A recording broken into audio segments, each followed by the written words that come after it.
if the idea is not tied to a cause, oftentimes you get disengaged. How do you figure out your causes? Very simple.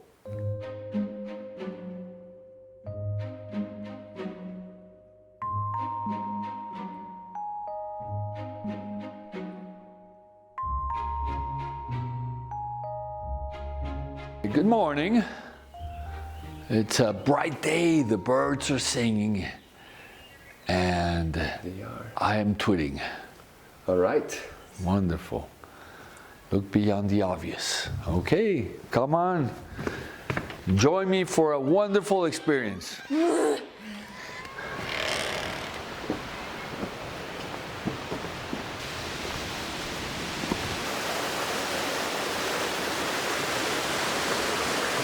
Okay, so the most difficult thing is to start that first step. As of today, I become an architect, and an engineer of my life. It makes me happy to be a catalyst, to be an agent of change, to generate change. Makes me happy to get out of my comfort zone. Wonderful. It makes me happy to be here with you doing this exercise. There's a friend called Mario Chamorro, who's a fellow Colombian, who lives in New York. And Mario was with his girlfriend one day in a restaurant in New York. And he looked around and he noticed that all the tables, people were just with their apparatus. Nobody was speaking with anybody. So he asked his girlfriend, I wonder what makes these people happy. And she said, go ask them. He went out of the restaurant. There was an Office Depot right by the restaurant. He went and bought a bunch of Post-it notes and Sharpies. And he gave each person in the tables some Post-it notes and a Sharpie. And he said, what makes you happy? And there was the beginning for the Make It Happy project. Mario Chamorro is now consultant for the United Nations in happiness. He's consultant for the Japanese government in happiness. And it all started just asking himself that question. What makes you happy? I decided to get rid of my fears. So the fears go. So I decide today that if I'm going to complain,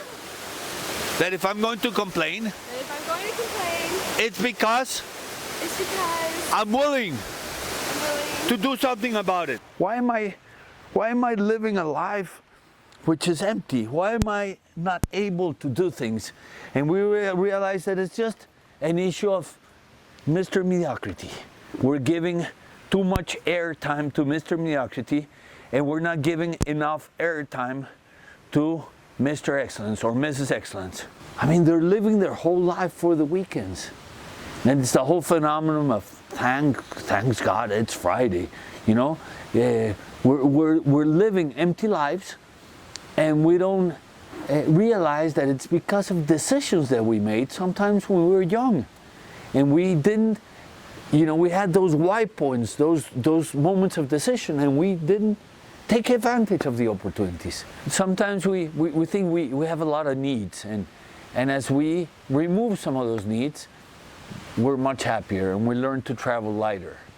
And that's part of the challenge. So, welcome to the first day of the rest of your life.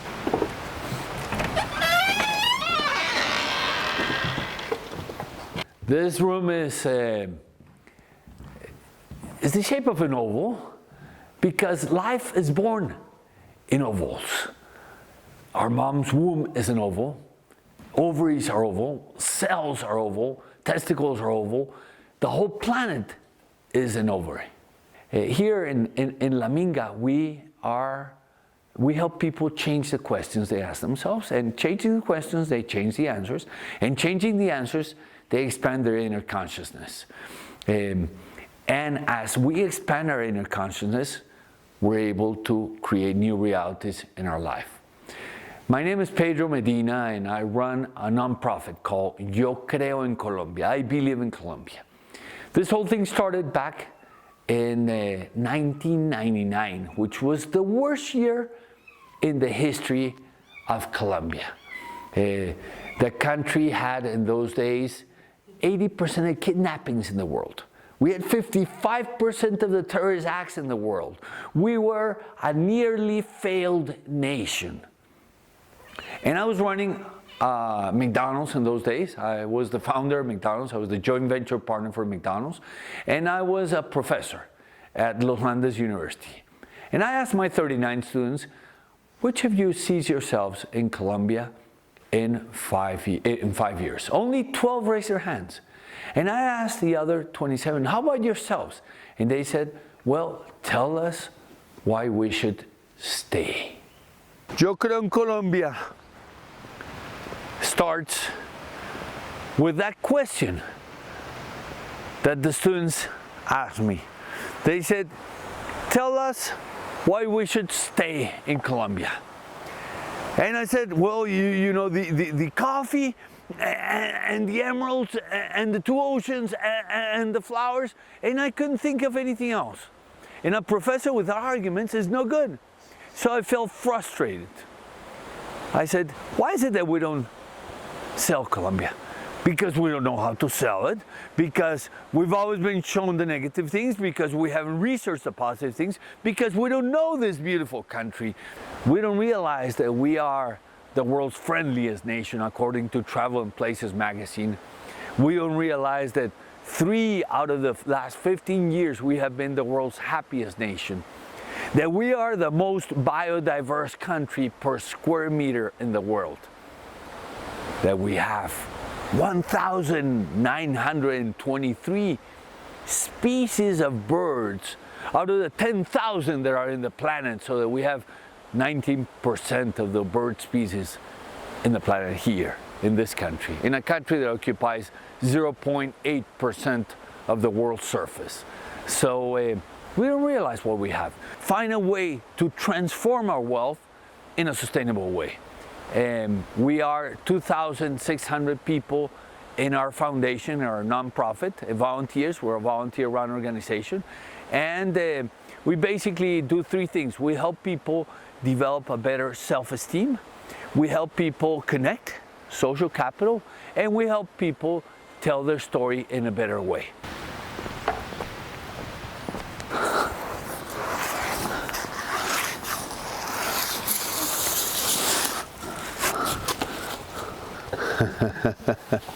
Sir.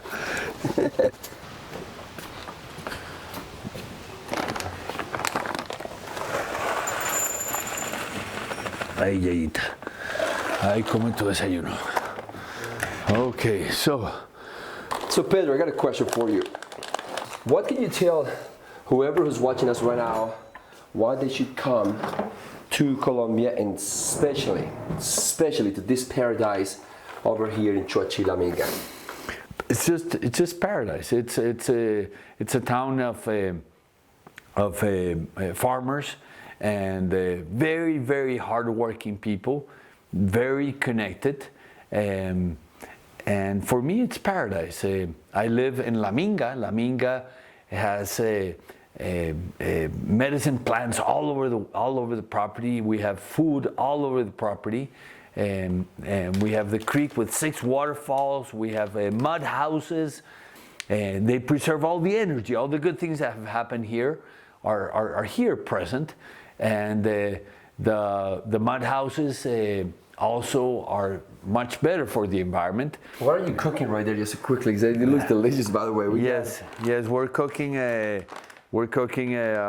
delicious meal with oatmeal and all kinds of nuts. We're using, for example, this nut, which is called Sacha Inchi. Sacha Inchi is the only nut that has omega-3, 6, and 9. The 3 of them. Yeah. For what could you tell that person who is right now 17, 18, 24 years of age, or 65 years of age, that been thinking of getting something started, yet they find themselves sitting on the couch? Well, the hardest thing to do is to get started. Oftentimes, people have ideas, have entrepreneurial ideas, and oftentimes the driver is money, and that is the wrong driver. I'm not saying that money is not important. Of course it's important. We built this house with money, and money is relevant and is important, but money is not a long-time driver. So I would encourage you to understand why businesses fail and realize that businesses fail for basically 5 reasons. 1, they run out of cash. 2, poor logistics. 3, the wrong partners. 4, the wrong business idea. And 5, the person just gets demotivated, just no more energy within the person. So how do you deal with those? Money, you run out of money. Well, basically most of the businesses do very optimistic scenarios, so do optimistic and do less optimistic scenarios. Logistics, how do you fix logistics? Well, thinking of all the logistical things. Partners, think about the partners, think of the people you go into business with. Oftentimes it's not your drinking buddies. The idea and the energy, the 2 last, are the ones that I want to focus in now. If the idea that you develop is an idea that is tied to a cause that is deep, deep in your stomach, then you're going to remain engaged the rest of your life in the process. If the idea is not tied to a cause, oftentimes you get disengaged. How do you figure out your causes? Very simple. Think of the 50 things that bother you the most. 50. Not 47, not 52. 50. 50 things that bother you the most. There's no scarcity of problems in the world. But think of the ones that you're willing to do something about. And then do a Pareto. Eliminate 40. And leave the 10 which bother you the most. And then recruit a personal board of between 3 and 7 people, creative people that are willing to help you one night. So then you do a brainstorm session with the blue ocean question. What could Juan Carlos do, which nobody has done?